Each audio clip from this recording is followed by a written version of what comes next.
Hello there, and welcome to another Thursday of Language Bites. I'm Cata, your host for these couple of minutes. So come in. Today I bring to you a very or structures that are very useful for very common business scenarios, such as presentations, reports, or client communication. I'm talking about relative clauses. I know. So far, you already have two questions. What does relative mean, and what is a clause? Bear with me. When we talk about relative, this idea of relative, we're going to find structures that are going to work in the same way as an adjective. How? Well, if we think about the role of an adjective within a sentence, what they do is simply to modify nouns. They tell us extra information about a noun. That is exactly what a relative clause will do. Give us extra information about nouns in a sentence. Now, within a sentence, nouns are pretty much everywhere, but especially in the places of subject and object. That being said, let's take a look at some examples, and then I promise I'll tell you what on earth clause means.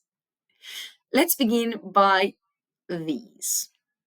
So we've got, he exudes the air of a man who has done this many, many times before. Boldness and vision are qualities that or which all leaders should have.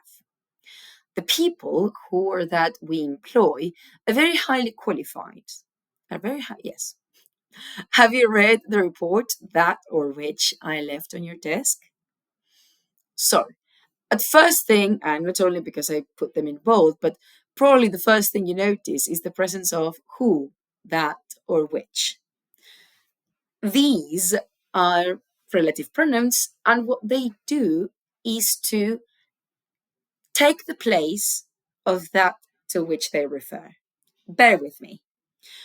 In a clause, what we find is a mini sentence within another sentence. So, because it is a mini sentence, I find the same elements I would find in a normal sentence. What are those? The subject and a verb. Those are the only things I need in a sentence in English, and those are the basic elements in a relative clause or in any clause. But today we're talking about the relative ones.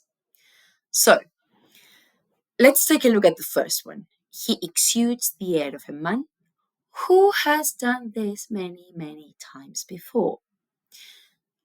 I'm going to ask a question. Who has done this many, many times before? The answer would be a man. In the clause that goes from who to before, that who is taking the meaning of a man because it is a pronoun.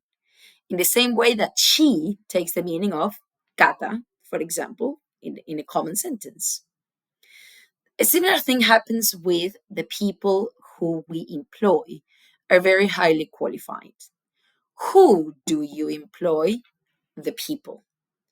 Who are very highly qualified? The people. The people you employ. In the first example, we have the relative clause adding extra information about the subject. And in the third case, the people who we employ, they are, or it is adding information about the object. Because we, that is our subject, employ people. These people are very highly qualified. In both of these cases I presented just now, the first and the third, I have who for the relative pronoun because I'm adding extra information about people. In cases 2 and 4, I find which or that because I'm adding extra information about an object. In case number 2, I'm adding extra information about qualities. Boldness and vision are qualities which all leaders should have. Have you read the report which I left on your desk? Now, these are defining relative clauses. Let's address that first word. We know what a relative is, we know what a clause is. Let's talk about defining. When a clause is defining, it carries essential information about the subject or the object. If I take it out, the sentence won't make sense or it will have a different meaning. If I say, he exudes the air of a man, it's a weird kind of sentence. And boldness and vision are qualities, well, duh, it's missing something. So, that's that. I'm going to show you something special that we can do with relative clauses when I add information about the object, not the subject. And that is, I can take it out. I can say, the people we employ are very highly qualified. Have you read the report I left on your desk? It is implied. I cannot take out the pronoun when I'm talking about when it is a subject relative pronoun. So, let's take a look at some non-defining. For example, I think I've got these. Sir Lindsay, who turns 62 this month, is now the chairman. Philip Condit, who was the chairman of Boeing, wanted the airline to become a global company. I could interpret the things he said, which often were the opposite of what he actually said, literally. The first thing I notice, or we notice, is the presence of commas all of a sudden. And what are these commas doing here?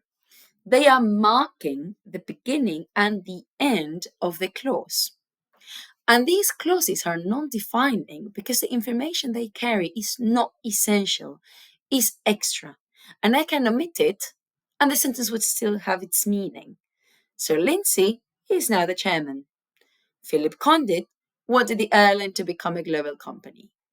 I could interpret the things he said. The meaning I'm losing is completely accessory, completely extra.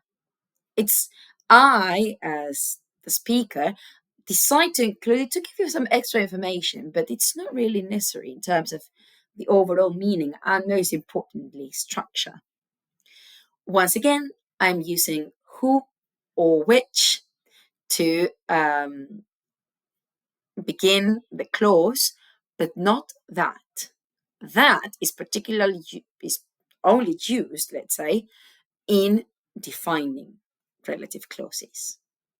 So, once again, I add information about the subject or the object. Not that. So, what kind of information are you adding? Is it relevant? Is it important for the meaning? What kind of reference are you doing? Are you referring to the subject or are you referring to the object?